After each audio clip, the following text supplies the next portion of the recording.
اعوذ باللہ من الشیطان الرجیم بسم اللہ الرحمن الرحیم وقل الحق من ربکم فمن شاء فلیؤمن ومن شاء فلیکفر انا اعتدنا للظالمین نارا احاط بهم سرادقها وان یستغیثوا یغاثوا بماء کالمہل یشوی الوجوہ بئس الشراب وساءت مرتفقا ان الذين آمنوا وعملوا الصالحات انا لا نضيع اجر من احسن عملا اولئك لهم جنات عدن تجري من تحتهم الانهار يحلون فيها من اساور من ذهب ويلبسون ثيابا خضرا من سندس واستبرق متكئين فيها على الارائك نعم الثواب وحسنت مرتفقا۔ اور کہہ دو کہ حق تو تمہارے رب کی طرف سے آ چکا ہے، اب جو چاہے ایمان لے آئے اور جو چاہے کفر اختیار کرے۔ ہم نے بے شک ایسے ظالموں کے لیے آگ تیار کر رکھی ہے جس کی قناتیں ان کو گھیرے میں لے لیں گی، اور اگر وہ فریاد کریں گے تو اس کی فریاد کا جواب ایسے پانی سے دیا جائے گا جو تیل کی تلچھٹ جیسا ہوگا اور چہروں کو بھون کر رکھ دے گا۔ کیسا بدترین پانی اور کیسی بری آرام گاہ۔ البتہ جو لوگ ایمان لائے اور انہوں نے نیک اعمال کیے تو یقیناً ہم نیک لوگوں کے اجر کو ضائع نہیں کرتے۔ یہ وہ لوگ ہیں جن کے لیے ہمیشہ رہنے والے باغات ہیں، ان کے نیچے سے نہریں بہتی ہوں گی، ان کو وہاں سونے کے کنگنوں سے مزین کیا جائے گا،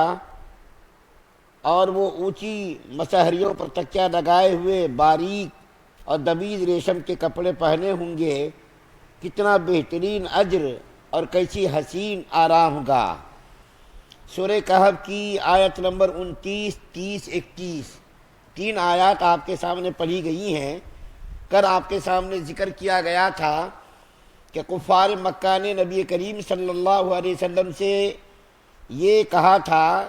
کہ آپ ہماری خواہش کے مطابق قرآنی آیات کے اندر تبدیلی کر دیجئے تو ہم بات ماننے کے لیے تیار ہیں۔ اور دوسری بات یہ عرض کی گئی تھی کہ جو لوگ صبح و شام یاد الہی سے اپنے دل کو مزین کرتے ہیں، یاد الہی کے اندر جو لوگ مشغول رہتے ہیں، آپ ان لوگوں کے لیے الگ مجلس مت قائم کیجئے۔ جیسا کہ کفار نے یہ کہا تھا کہ ہمارے لیے الگ مجلس کیجئے اور ان غرباء اور مساکین صحابہ کے لیے الگ مجلس قائم کیجئے، تو اللہ تعالیٰ نے نبی کریم صلی اللہ علیہ وسلم کو اس بات سے منع کر دیا تھا کہ آپ ایسا ہرگز مت کیجئے۔ اس سے یہ ہوگا کہ ان غریب صحابہ کرام کی دل شکنی ہوگی۔ اور تیسری بات جو کل عرض کرنی باقی رہ گئی تھی وہ یہ کہ اللہ تعالیٰ نے فرمایا کہ ان کے دل یاد الہی سے بالکل غافل ہیں، اس لیے آپ ان کی پیروی مت کیجیے۔ تو کل آپ کے سامنے تین باتیں عرض کی گئی تھیں۔ ایک تو ان کا مطالبہ تھا کہ قرآن کے اندر تبدیلی کر دی جائے، دوسرا مطالبہ یہ تھا کہ غریب صحابہ کے لیے مجلس سے اٹھا دیا جائے یا ہمارے لیے الگ مجلس قائم کی جائے، اور تیسری بات یہ تھی کہ ان کے دل یاد الہی سے غافل ہیں، اس لیے آپ ان کی پیروی مت کیجیے، ان کی بات مت مانیے۔ اس وقت جو آیت کریمہ آپ کے سامنے پڑھی گئی ہے 29 نمبر کی آیت، اس آیت کے اندر اللہ تعالیٰ فرماتے ہیں کہ کفار کے سامنے حق واضح ہو چکا ہے۔ جو کچھ حق تھا وہ آ گیا ہے، جو باطل تھا وہ بھی ان کے سامنے پیش کر دیا گیا۔ حق اور باطل کے درمیان جو بھی باتیں تھیں سب ان کو بتا دیا گیا۔ اب جس کی مرضی ہو، جس کا دل چاہے وہ ایمان لائے، جس کا دل چاہے وہ کفر پر قائم رہے۔ اس کا مطلب شاید کسی کے ذہنوں میں یہ سوال پیدا ہوگا کہ اللہ تعالیٰ کیا خود کہہ رہے ہیں کہ مرضی ہے تو ایمان لاؤ، مرضی ہے تو ایمان نہ لاؤ، تو گویا کہ ایک طرح سے اللہ کی طرف سے اجازت ہے؟ نہیں، اجازت نہیں، بلکہ اللہ فرما رہے ہیں کہ ان کے سامنے جب حق واضح ہو چکا ہے اور نبی کریم صلی اللہ علیہ وسلم نے تمام طرح کی باتیں ان کے سامنے رکھ دی ہیں، اب جس کا دل چاہے ایمان لائے، جس کا دل چاہے ایمان نہ لائے، ان کی مرضی ہے۔ اس کی مثال ایسا ہے جیسا کہ ہم مدرسے میں پڑھتے تھے اور پڑھاتے بھی تھے، تو استاد بچوں سے کبھی کبھی کہتے ہیں کیا کہتے جب دیکھا کہ بچہ سبق یاد نہیں کر رہا، نہیں پڑھ رہا، کھیل رہا ہے، تو استاد اس کو کیا کہتے؟ اچھا بیٹے کھیل لو، جب سبق سننے کا وقت آئے گا تو پھر بتاؤں گا۔ تو اس کا مطلب یہ نہیں کہ استاد ان کو اجازت دے رہا ہے کہ تم کھیل لو، اس کا مطلب یہ نہیں۔ استاد ایک قسم کی وارننگ اور دھمکی دے رہا بچوں کو، دیکھو اگر تم نے محنت کر کے سبق یاد نہیں کیا تو سبق سنتے وقت تمہاری اچھی طریقے سے میں پٹائی کروں گا۔ اسی طریقے سے اللہ تعالیٰ فرما رہے ہیں کہ دیکھو تمہارے سامنے حق تو واضح ہو گیا، اگر تم نے بات نہیں مانی تمہاری مرضی ہے، تمہارے لیے ہم نے جہنم تیار کر رکھا ہے، جہنم کے اندر کیسے کیسے کھانے ہوں گے، کیسا کیسا پانی ہوگا۔ کیا ہے قرآن کے اندر ایک لفظ کالمہل، کالمہل کے بارے میں مفسرین لکھتے ہیں بالکل گندا پانی، بالکل گندا پانی، بدبودار پانی، غلیظ پانی جہنمیوں کو دیا جائے گا، اور وہ پانی اتنا گرم ہوگا کہ وہ پانی پیاس کرے گا، اور جب اس کے سامنے وہ پانی آئے گا تو وہ پانی جیسے ہی ہونٹ سے لگائے گا تو پانی کے ساتھ ساتھ ہونٹ بھی نیچے گر جائے گا، یہ چمڑا جو ہے یہ نیچے گر جائے گا، اور جب وہ پانی پیے گا تو پانی جب پیٹ کے اندر جائے گا گرم تو پیچھے کے راستے سے یعنی پاخانے کے راستے سے پیٹ کا سارا مسالہ مواد نکل کر کے باہر آ جائے گا، اور اس کے چہرے بالکل جل کر کے خاک ہو جائیں گے۔ اس کا یہ مطلب نہیں کہ ایک مرتبہ چہرہ جل گیا، چمڑی جل گئی تو ختم، ایسا نہیں، بلکہ اس کے چہرے پر پھر سے دوبارہ چمڑی آ جائے گی اور دوبارہ اس کا چہرہ بنا دیا جائے گا، اور بار بار اس کے ساتھ یہی کیا جائے گا، کھولتا پانی دیا جائے گا، اور کھانے کے لیے ان کے لیے زقوم، جیسا کہ قرآن پاک کے اندر مختلف جگہوں پر اس کا ذکر کیا گیا ہے زقوم کا، سورہ صافات کے اندر، سورہ واقعہ کے اندر اور سورہ دخان کے اندر زقوم جو جہنمیوں کو کھانا دیا جائے گا، زقوم کا ذکر ہے، کانٹے دار، جھاڑ دار، بھوک کرے گا، پیاس کرے گا تو ان کو تلچھٹ کی طرح گرم پانی اس کو دیا جائے گا، کھانے کے لیے زقوم دیا جائے گا جو کانٹے دار درخت ہے، تو جہنمیوں کے لیے یہ ہوگا۔ اس کے بعد اللہ فرما رہے ہیں کہ وہ آرام کی بری جگہ ہوگی، آرام کی وہ جہنم بری جگہ ہوگی۔ اور پھر اللہ تعالیٰ نیک لوگوں کا تذکرہ کر رہے ہیں، کیا کر رہے ہیں؟ جو لوگ ایمان لائے اور ایمان کے ساتھ ساتھ اعمال صالحہ جنہوں نے انجام دیے، ان کے بارے میں اللہ تعالیٰ فرماتے ایسی جنت ہوگی جن کے نہریں، جس کے نیچے چشمے جاری ہوں گے، نہریں جاری ہوں گی، باغات ہوں گے، اور وہ جنتی لوگ مسحریوں کے اوپر، بہترین مسحریوں کے اوپر بیٹھے ہوئے ہوں گے، ان کے جسموں پر ریشم کے کپڑے ہوں گے، ان کے ہاتھوں میں سونے کا کنگن ہوگا، چاندی کا کنگن ہوگا، زیورات ان کو پہنائے جائیں گے، اس کے استقبال کے لیے، اس کے اعزاز اور اکرام کے لیے۔ شاید کسی کے ذہن میں یہ ہو کہ سونے کا کنگن اور زیورات پہننا تو مردوں کے لیے، ریشم کے کپڑے پہننا تو مردوں کے لیے حرام ہے شریعت کے اندر، نہ مرد ریشم پہن سکتا ہے، نہ سونے چاندی کا زیور استعمال کر سکتا ہے، پھر جنت کے اندر یہ سب ہوگا۔ تو دیکھیے ایک بات یاد رکھ لینی چاہیے، شریعت کے پورے قوانین دنیا تک کے لیے محدود ہیں، شریعت کے جتنے قوانین ہیں، سونے کا پہننا مردوں کے لیے حرام ہے، چاندی کا پہننا مردوں کے لیے حرام ہے، ریشم کا کپڑا مردوں کے لیے پہننا حرام ہے، یہ سارے قوانین اور سارے احکامات مردوں کے لیے صرف دنیا تک محدود ہے، آخرت میں جنت کے اندر نہیں۔ جنت کے اندر تو من چاہی اپنی مرضی کے مطابق آدمی زندگی گزارے گا، وہاں شریعت کا کوئی قانون نافذ نہیں ہوگا کہ تم ایسا کرو ویسا کرو، یہ کھاؤ وہ کھاؤ، یہ پہنو وہ پہنو، جیسا کہ دنیا کے اندر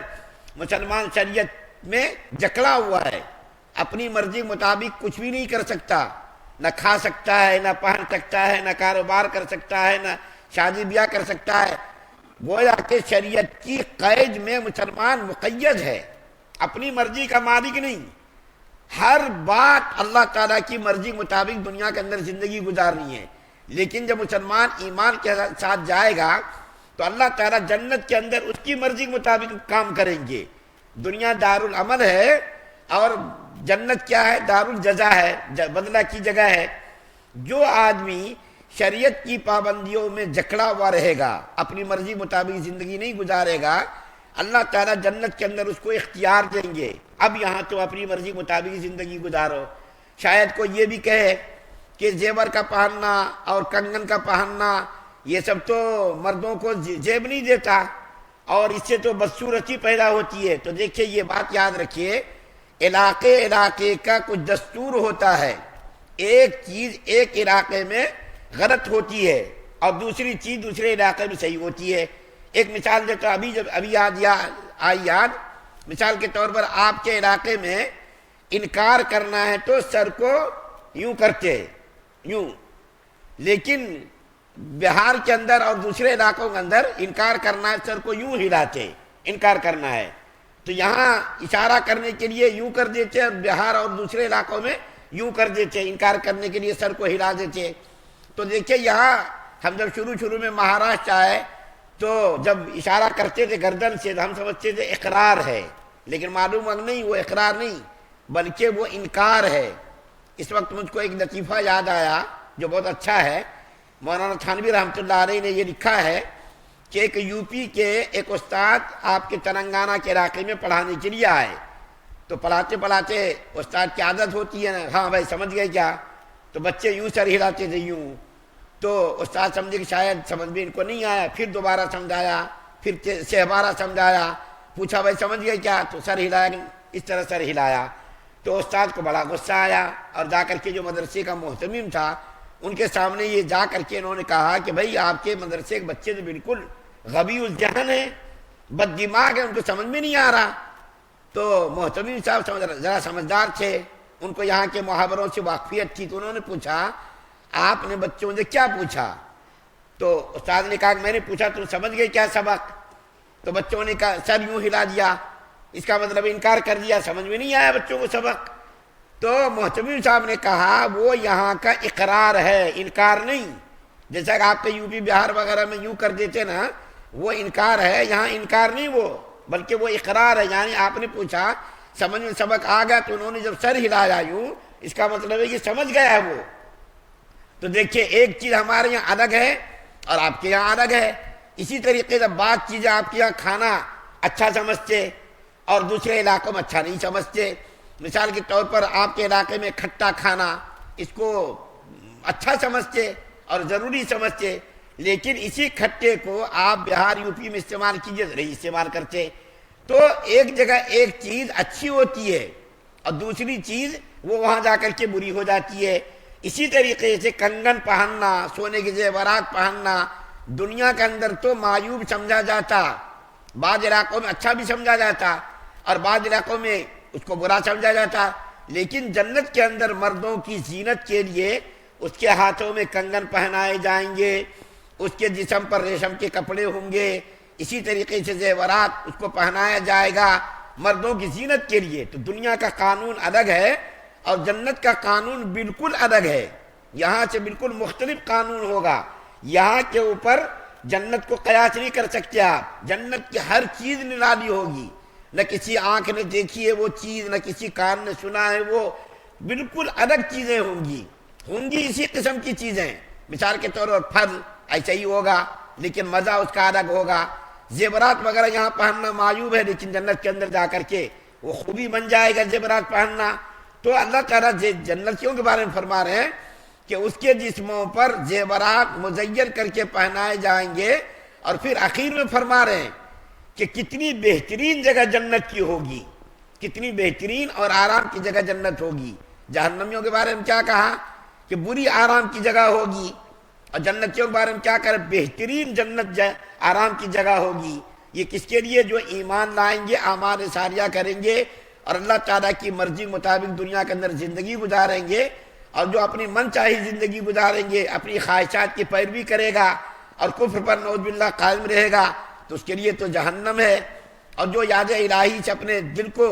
اپنی زبان کو تر و تازہ رکھے گا، شریعت کی پابندیوں میں اپنے آپ کو پابند رکھے گا، شریعت کے مطابق زندگی گزارے گا، تو اللہ تعالیٰ اس کے لیے جنت کے اندر بہترین قسم کے آرام، مسہریاں ہوں گی، باغات ہوں گے، چشمے ہوں گے، نہریں ہوں گی، اور پتہ نہیں کیا کیا چیزیں ہوں گی۔ بس اتنا کہہ دینا کہ دنیا کے اوپر جنت کو قیاس نہیں کیا جا سکتا، بس یہ ہے وہاں جا کر کے دیکھنا ہے۔ بس اللہ تعالیٰ جو اللہ نے جو تیار کر رکھا ہے جنتیوں کے لیے، وہاں جانے کے بعد ہی معلوم ہوگا. یہ سننے کی چیز نہیں، اور یہ سننے سے آدمی کا صرف یقین بڑھتا ہے کہ جنت کے اندر یہ چیزیں ہوں گی، لیکن اس کو قیاس دنیا کی چیزوں پر کر نہیں سکتے ہم، کہ کھانے کا مزہ کیسا ہوگا، سیب کا مزہ کیسا ہوگا، انگور کا مزہ کیسا ہوگا، چڑیا کا گوشت کھائیں گے اس کا مزہ کیسا ہوگا. اس کو ہم دنیا کی چیزوں پر قیاس نہیں کر سکتے. اللہ سے دعا ہے اللہ ہم سب کو جنت کا حقدار بنائے، جہنم سے ہم سب کی حفاظت فرمائے. سبحان اللہ و بحمدہ، سبحانک اللہم لا الہ الا انت.